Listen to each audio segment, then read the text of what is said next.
നമസ്കാരം, ചരിത്രഭൂമികയിലേക്ക് സ്വാഗതം. വിലായത്ത് ബുദ്ധ ഇപ്പോൾ തിയേറ്ററുകൾ നിറഞ്ഞോടുകയാണ്. ഈ അവസരത്തിലാണ് മറവൂർ കാട്ടിലെ ആ അമൂല്യ ഖനിയെക്കുറിച്ചുള്ള വിവരം പുറത്തുവരുന്നത്. പൃഥ്വിരാജ് സുകുമാരൻ നായകനായി അഭിനയിച്ച വിലായത്ത് ബുദ്ധയിലെ ചന്ദനമരത്തെക്കുറിച്ചാണ് സമൂഹ മാധ്യമങ്ങളിൽ ഇപ്പോൾ ചർച്ചയാകുന്നത്.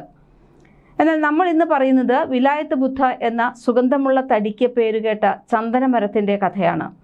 ഈ ചന്ദനം നൂറ്റാണ്ടുകളായി മതപരവും സാംസ്കാരികവും ഔഷധപരവുമായ കാര്യങ്ങൾക്കായി ഉപയോഗിച്ചു വരുന്നു.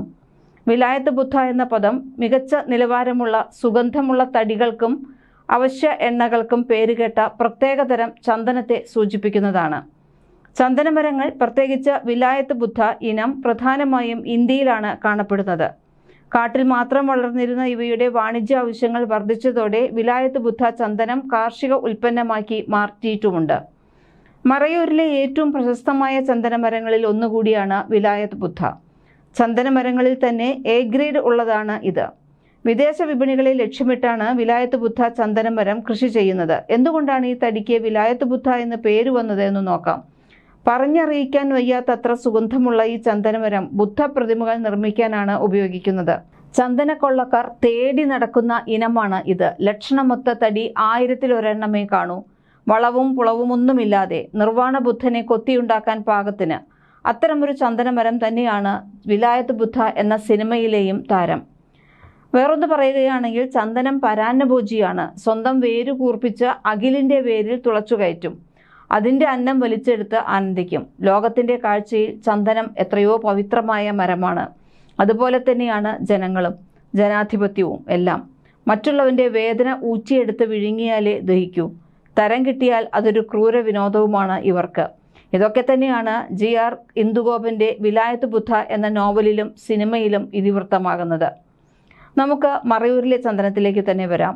ലോകത്തിലെ തന്നെ ഏറ്റവും മികച്ച ഗുണമേന്മയുള്ള ചന്ദനം. 100 കിലോഗ്രാം മരത്തിൽ നിന്ന് 8 കിലോഗ്രാം വരെ ചന്ദന തൈലം ലഭിക്കും. ഇതിന് വിപണിയിൽ ശരാശരി 30 കോടി വരെ ലാഭം കിട്ടും. കേരളത്തിലെ ഏക സ്വാഭാവിക ചന്ദന വനമായ മറയൂർ കാടുകളിൽ നിന്ന് വർഷം തോറും പൊതുഖജനാവിലേക്ക് എത്തുന്നത് 100 കോടിയോളം രൂപയാണ്. എന്നാൽ ഇതിൻ്റെ എത്രയോ ഇരട്ടി കാട്ടിലെ കരിയില പോലും അറിയാതെ കാട്ടുകൊള്ളക്കാർ മുറിച്ചു കടത്തിയിട്ടുമുണ്ട്. വിലായത്ത് ബുദ്ധ ചന്ദനമരത്തിൻ്റെ ചരിത്രം ഇങ്ങനെയാണ്.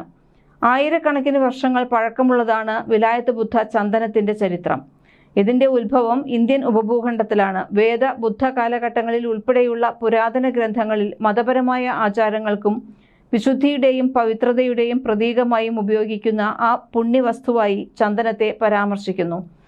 ബുദ്ധമത പാരമ്പര്യത്തിൽ ചന്ദനവൃക്ഷത്തിന് പ്രത്യേക പ്രാധാന്യമുണ്ട്. ഇവ പലപ്പോഴും ബുദ്ധനുമായി ബന്ധപ്പെട്ടിരിക്കുന്നു. ചന്ദനത്തിൻ്റെ സുഗന്ധത്തിന് ശാന്തതയും ശുദ്ധീകരണ ഗുണങ്ങളുമുണ്ടെന്ന് പറയപ്പെടുന്നു. ഇത് ബുദ്ധക്ഷേത്രങ്ങളിൽ ഒരു സാധാരണ വഴിപാടായി മാറുന്നു. വിലായത്ത് ബുദ്ധ ചന്ദനം സാൻഡുലം ആൽബത്തിൻ്റെ ഒരു ഇനമാണ്. മികച്ച ചന്ദനത്തടിക്ക് പേരുകേട്ടതാണ്. ഇന്ത്യയുടെ തെക്കൻ ഭാഗങ്ങളിൽ, പ്രത്യേകിച്ച് തമിഴ്നാട്, കർണാടക, കേരളം എന്നീ സംസ്ഥാനങ്ങളിൽ ഇത് വളരുന്നു. എന്നാൽ അമിതമായ ചൂഷണവും വനനശീകരണവും കാരണം ഈ മരങ്ങളുടെ വന്യവംശനാശം സംഭവിക്കുകയും പിന്നീട് ഇത് കൃഷി ചെയ്യാൻ തുടങ്ങുകയുമായിരുന്നു. ഉഷ്ണമേഖലാ കാലാവസ്ഥകളിലാണ് വിലായത്ത് ബുദ്ധ ചന്ദനം വളരുന്നത്. ചന്ദനം ചൂടുള്ളതും വരണ്ടതുമായ കാലാവസ്ഥയാണ് ഇഷ്ടപ്പെടുന്നത്. താപനില 25 ഡിഗ്രി സെൽഷ്യസ് മുതൽ 35 ഡിഗ്രി സെൽഷ്യസ് വരെ ആയിരിക്കുന്നതാണ് നല്ലത്. ഇതിന് കുറഞ്ഞത് 1000 മില്ലിമീറ്റർ വാർഷിക മഴയും ആവശ്യമാണ്. നല്ല നീർവാർച്ചയുള്ള മണ്ണും ആവശ്യം. ചന്ദനമരങ്ങൾ ചെറുതായി അമ്ലത്വം കുറഞ്ഞ മണ്ണിലാണ് ഏറ്റവും നന്നായി വളരുക. നല്ല നീർവാർച്ചയുള്ള മണൽ കലർന്നതോ പശ്ചിമരാശി കലർന്നതോ ആയ മണ്ണാണ് അനുയോജ്യം. ഒറ്റുമൽ വളർച്ചയ്ക്ക് മണ്ണിൻ്റെ pH 6-നും 7.5-നും ഇടയിലായിരിക്കണം. വിലായത്ത് ബുദ്ധ ചന്ദനത്തിൻ്റെ വിപണി മൂല്യം സമീപ വർഷങ്ങളിൽ ഗണ്യമായി ഉയർന്നിട്ടുണ്ട്. ഇതിൻ്റെ സുഗന്ധമുള്ള തടിക്കും ആവശ്യ എണ്ണകൾക്കുമുള്ള ആവശ്യകത വർദ്ധിച്ചു വരികയാണ്. ചന്ദനം വിവിധ ഉൽപ്പന്നങ്ങളിൽ ഉപയോഗിക്കുന്നു. ചന്ദനത്തിൽ നിന്ന് വേർതിരിച്ചെടുക്കുന്ന അവശ്യ എണ്ണയ്ക്ക് വൻ ഡിമാൻഡാണ്. ഇതിനാൽ സുഗന്ധദ്രവ്യ വ്യവസായത്തിൽ ഇതിന് വളരെയധികം ആവശ്യക്കാരുണ്ട്. ചന്ദനത്തിന് ആഴത്തിലുള്ള ആത്മീയ പ്രാധാന്യമുണ്ട്, പ്രത്യേകിച്ച് ഹിന്ദുമതത്തിലും ബുദ്ധമതത്തിലും. മതപരമായ ശില്പങ്ങൾ, ബുദ്ധപ്രതിമകൾ എന്നിവയ്ക്ക് ഇത് ഉപയോഗിക്കുന്നു. ചന്ദനത്തിന് ഔഷധ ഗുണങ്ങളുണ്ടെന്ന് വിശ്വസിക്കപ്പെടുന്നു. വിലായത്ത് ബുദ്ധ ചന്ദനത്തിൻ്റെ വിപണി മൂല്യം, ഗുണനിലവാരം, പ്രായം, അക്കാലത്തെ വിപണി സാഹചര്യങ്ങൾ എന്നിവയെ ആശ്രയിച്ച് വ്യത്യാസപ്പെടുന്നുണ്ട്. പ്രായപൂർത്തിയായ ഒരു ചന്ദനമരത്തിൽ നിന്ന്, അതായത് 15 മുതൽ 20 വർഷത്തിന് ശേഷം 15 മുതൽ 20 കിലോഗ്രാം വരെ തടി ലഭിക്കും. ഇത് കിലോഗ്രാമിന് 30,000 മുതൽ 50,000 രൂപയ്ക്ക് വരെ വിൽക്കാം. വിലയിൽ കാര്യമായ വ്യത്യാസവും ഉണ്ടാകും. പ്രത്യേകിച്ച് സുഗന്ധദ്രവ്യങ്ങളും മതപരമായ കലാരൂപങ്ങളും നിർമ്മിക്കാൻ ഉപയോഗിക്കുന്ന ഉയർന്ന നിലവാരമുള്ള മരത്തിന്. എന്നാൽ ഉയർന്ന നിലവാരമുള്ള ചന്ദനത്തിന്റെ ദൗർലഭ്യവും മരങ്ങൾ മുറിക്കുന്നതിനുള്ള സർക്കാർ നിയന്ത്രണങ്ങളും കാരണം വില വർദ്ധിച്ചിട്ടുണ്ട്. ഇത് ചന്ദന കൃഷി ലാഭകരമായ ഒരു സംരംഭമായി മാറ്റിയിരിക്കുന്നു. 3500 ഹെക്ടറോളം വരുന്ന മറയൂർ കേരളത്തിലെ ഏറ്റവും വലിയ ചന്ദനക്കാടാണ്. ചന്ദനക്കൊള്ളയുടെയും 50 വർഷം മുൻപ് വരെ മറയൂരിന് ചന്ദനം വിറക് മാത്രമായിരുന്നു. ഇന്ന് ഒരു കിലോ തടിക്ക് വില 30,000 മുതൽ 50,000 രൂപ വരെ. 120 വയസ്സാണ് മരത്തിന്റെ ആയുസ്. 60 വർഷം പഴക്കമുള്ള ചന്ദന മരത്തിന് 200 കിലോ ഭാരം വരും. 1995 മുതൽ 2005 വരെയുള്ള 10 വർഷമായിരുന്നു ചന്ദന കടത്തുകാരുടെ കൊയ്ത്തുകാലം. മോഷ്ടാക്കളുടെ എണ്ണം കൂടിയപ്പോൾ മറയൂരിന് ചോരയുടെ ഗന്ധമായി. കള്ളക്കടത്ത് സംഘങ്ങൾ തമ്മിലുള്ള ഏറ്റുമുട്ടലുകളിൽ 25ഓളം കൊലപാതകങ്ങളാണ് മറയൂർ കാട്ടിൽ നടന്നത്.